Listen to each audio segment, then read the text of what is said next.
کس کا حق بنتا ہے؟ تو اللہ نے کہا وَوَصَّيْنَا الْإِنسَانَ بِوَالِدَيْهِ کہ ہم نے تمہیں نا تمہارے ماں باپ کے بارے میں خاص طور پر نصیحت کی ہے. ذکر کیا ماں باپ کا اور آگے تفصیل میں گئے، ماں کو صرف ذکر کیا. حملتہ امہ وہنا علی وہن، تیری ماں نے تجھے اٹھایا بڑے دردوں کے ساتھ. یہ وہن علی وہن، دردوں کے ساتھ.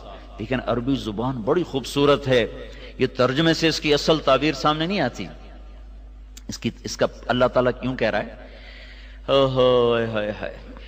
یہ ہے نا میری ہتھیلی، اس پر آپ چیزیں رکھ دو، تو جب یہ جگہ پر ہو جائے گی نا تو اس کے بعد رکھنے کی جگہ کوئی نہیں اس کے اوپر. تو اب اس کے اوپر چیزیں رکھی جائیں گی، اوپر رکھی جائیں گی اسے. تو اللہ تعالیٰ یہ کہہ رہا ہے اپنے ماں باپ کی خاص طور پر خدمت کرو، اور خاص طور پر ماں کی. کیوں؟ کہ تیری ماں نے تجھے اٹھایا دردوں پر درد رکھتے ہوئے. اس کا سارا بدن جب دردوں سے بھر گیا، اور ابھی درد آ رہے ہیں، وہ تو ختم نہیں ہوئے، 9 مہینے کے درد چل رہے ہیں. تو جب اس کے بدن کا رواں رواں، رونگٹا رونگٹا، بال بال دردوں سے بھر گیا، تو پھر اوپر درد کی تہ لگتی گئی اور 2.5 سال تیرے دودھ چھڑانے تک اس نے یہ درد سہے. لہذا دیکھو خبردار اپنی ماں باپ کے آگے چوں بھی نہ کرنا. لا تقل لہما اف، ان کے آگے اف بھی نہ کر. اتنے خوبصورت انداز میں اللہ نے ماں باپ کا حق سمجھایا ہے. انشکر لی ولوالدیک، میرے آپ بچے ہو، میں تمہیں عربی سمجھا نہیں سکتا ہوں. انشکر لی ولوالدیک، اللہ اس میں کتنی طاقت سے کہہ رہا ہے.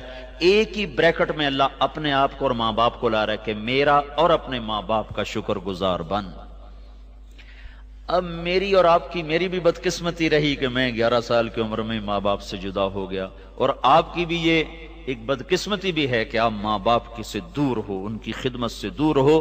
چھٹیوں میں یہ ساری کسر پوری کیا کرو. ایک آدمی آیا، کہا یا رسول اللہ میں نے اپنی ماں کو کندھے پہ بٹھا کے حج کرایا ہے، کبھی اللہ آپ کو حج پہ لے جائے گا تو آپ دیکھنا کتنا مشکل سفر ہے. اب تو سڑکیں ہیں پھر بھی مشکل ہے. کوئی 16 میل بنتا ہے مکہ سے جو مینا کا وہ جو عرفات ہے، وہ قسطوں میں چونک کے جاتے ہیں. 15-16 میل کا سفر ہے، اور وہ پہاڑ تھے. کہ میں نے اپنی ماں کو کندھے پہ اٹھایا، حج کرایا، طواف کرایا. اب میں نے اپنی ماں کا حق ادا کر دیا. تو ہمارے نبی نے فرمایا تو نے ابھی ماں کا جو دودھ پیا تھا نا 2 سال، اس میں سے ابھی 1 گھونٹ کا حق بھی ادا نہیں کیا. 1 گھونٹ. اور اس سے بھی بڑی بات بتاؤں، عبید اللہ بن عمیر کے پاس ایک شخص آیا، کہا جی میں نے اپنی ماں کو خراسان سے اٹھایا، خراسان ہی افغانستان میں، اور یہاں سے میں اس کو لے کے چلا ہوں، میں نے اس کو حج کروایا اور کندھے پہ ہی لے کے چلا ہوں سارے سفر میں. تو کیا اب میں نے اپنی ماں کا حق ادا کر دیا؟ تو انہوں نے ارشاد فرمایا ابھی 1 گھونٹ دودھ کا حق ادا نہیں ہوا. اور عبداللہ بن عمر طواف کر رہے تھے، ایک بدو طواف کر کے نا اپنی ماں کو کندھے پہ بٹھا کے طواف کر رہا تھا. تو جب طواف ختم ہونے لگا تو اس نے ماں کو ایسے، کیا اماں تیرا حق ادا ہو گیا، تیرا حق ادا ہو گیا؟ تو عبداللہ بن عمر نے فرمایا تیری ماں نے تجھے تھک تھک کر جو ہزاروں نہیں کروڑوں لمبے لمبے سانس لیے تھے نا، ابھی اس میں سے 1 سانس کا بھی حق ادا نہیں ہوا. جو ماں باپ کا حق نہیں پہچانتا وہ کبھی دنیا میں کامیاب نہیں ہو سکتا. اور میرے بچوں، ماں باپ کے بعد دوسرا باپ استاد ہوتا ہے. باپ کے بعد دوسرا جو باپ ہے وہ استاد ہوتا ہے. جو استاد کے آگے سر جھکائے گا اللہ اس کو اس کی علم میں نفع عطا کرے گا. تو اللہ تعالیٰ نے دوسری چیز جو بطور انسان مسلمان اور اچھا کامیاب انسان ہونے کے ہمیں دی ہے، وہ ماں باپ کی خدمت اور ماں باپ کی اطاعت دی ہے. موسیٰ علیہ السلام نے ایک دفعہ اللہ تعالیٰ سے کہا یا اللہ میرا جنت کا ساتھی کون ہے؟ تو اللہ تعالیٰ نے کہا وہ فلانا قصائی نا گوشت بیچنے والا. تو موسیٰ علیہ السلام بڑے حیران ہوئے، قصائی میرا ساتھی کیسے بنا دیا؟ وہ اللہ تعالیٰ کہتے ہیں بھئی فلاں مجاہد، فلاں غازی اور فلاں عالم، فلاں پیر، فلاں بزرگ تیرا جنت کا ساتھی. کہنے قصائی تو ویسے ہی آپ کو پتا چھری ہر وقت ان کے ہاتھ میں ہوتی، ان کا ویسے ہی دل سخت ہو جاتا. تو موسیٰ علیہ السلام دیکھنے چلے گئے، میں دیکھوں تو وہ کون سا قصائی ہے جو جنت میں میرا ساتھی بن گیا ہے. تو دیکھا ایک قصائی ایسے بیٹھا چوکڑی مار کے اپنا گوشت کاٹ رہا ہے، بیچ رہا ہے. دیکھتے رہے. جب وہ اس کا گوشت ختم ہو گیا نا تو اس نے ٹکڑا اٹھایا ایک گوشت کا اور تھیلے میں ڈال کے چل دیا. تو موسیٰ علیہ السلام کہنے لگے میں تیرے ساتھ آ سکتا ہوں؟ اس کو نہیں پتا یہ موسیٰ ہیں. کہنے لگا آ جاؤ. وہ گھر گیا اس نے جا کے وہ گوشت کی بوٹیاں بنائیں، پھر ہانڈی پہ چڑھایا اور ادھر آٹا گوندنا شروع کیا، پھر آٹا گوندنے کے بعد رکھ دیا، وہ تھوڑا سا نرم ہونے میں کے لیے چھوڑ دیا، پھر ہانڈی پہ آ گیا، اس کو پکایا، اتنے میں آٹا نرم ہو گیا تو اس نے اس کی روٹیاں پکائیں، پھر اس کو پلیٹ میں سجایا، تھالی میں سجایا، اور ٹرے اٹھا کر ایک بوڑھی عورت ایسے لیٹی پڑی تو اس کو اس نے اٹھا کے کندھا دیا اور نوالے بنا بنا کے اس کو کھلاتا رہا.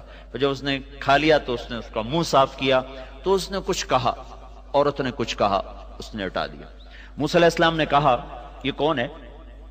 کہا جی میری ماں ہے، بہت ضعیف ہو گئی ہے، میں صبح جب جاتا ہوں ساری اس کی خدمت کر کے جاتا ہوں، پھر اپنے کام پہ جاتا ہوں، شام کو جب واپس آتا ہوں پہلے اس کو کھانا کھلاتا ہوں، اس کے بعد اب میں اپنے بچوں کو کھانا کھلاؤں گا، دیکھوں گا. تو موسیٰ علیہ السلام نے کہا یہ کیا کہہ رہی تھی جب تو منہ صاف کر رہا تھا، لٹا رہا تھا، یہ کچھ کہہ رہی تھی؟ وہ کہنے لگا جی یہ پاگل ماں ہے، جب بھی میں اس کی خدمت کرتا ہوں شروع ہو جاتی اللہ تعالیٰ تجھے جنت میں موسیٰ کا ساتھی بنائے.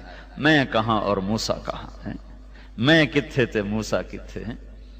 تو موسیٰ علیہ السلام نے کہا نہیں تیری ماں نے تیرا کام بنا دیا ہے، میں ہی موسیٰ ہوں، تجھے دیکھنے آیا ہوں. تو میرے عزیزو ہم بھی بس اللہ معاف کرے، مجھے بھی یاد آیا جب پیسے ختم ہوتے تھے نا اسی وقت ہی میں خط لکھا کرتا تھا، اتنے پیسے بھیج دیں.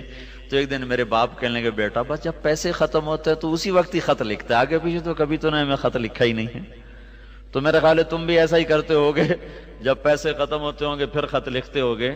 تو اگر تم ان کی خدمت اب تو کرنی، ان کو ہر ہفتے خط لکھو، ہر ہفتے نہیں لکھتے ہو ہر 2 ہفتے کے بعد خط لکھو، ان کا حال پوچھو، اپنا حال دو، اپنے ماں باپ کے لیے دعا کرو. مجھے ایک نوجوان ملا، بڑا ذمہ دار کا بیٹا، کہنے لگا مولانا میری آج تک کوئی دعا رد نہیں ہوئی، میں جو دعا مانگتا ہوں قبول ہو جاتی. میں نے کہا تمہارے پاس کیا نسخہ ہے ہمیں بھی بتا دو. کہا جی میں ایک تو روزانہ اپنے ماں باپ کو رات کو جب وہ سوتے ہیں نا تو اپنے باپ کو بھی دباتا ہوں، اپنی ماں کو بھی دباتا ہوں، اور جب مجھے کوئی دعا مانگنی ہوتی ہے تو ان کو دبا کر پھر ان کے قدموں میں بیٹھ جاتا ہوں، پہلے اپنے باپ کے پاؤں اپنے منہ پہ ملتا ہوں اور اس کو چومتا ہوں، پھر ماں کے پاؤں اپنے منہ پہ ایسے ملتا ہوں، پھر چومتا ہوں، پھر ان کے قدموں کے نیچے بیٹھ کے دعا کرتا ہوں. میری آج تک کوئی دعا رد نہیں ہوئی. تو میرے عزیزو ماں باپ کے فرما بردار بننا، ان کو دکھ نہ دینا، ہمیں پتہ نہیں تھا، جب پتہ چلا تو وہ مر گئے، چلے گئے.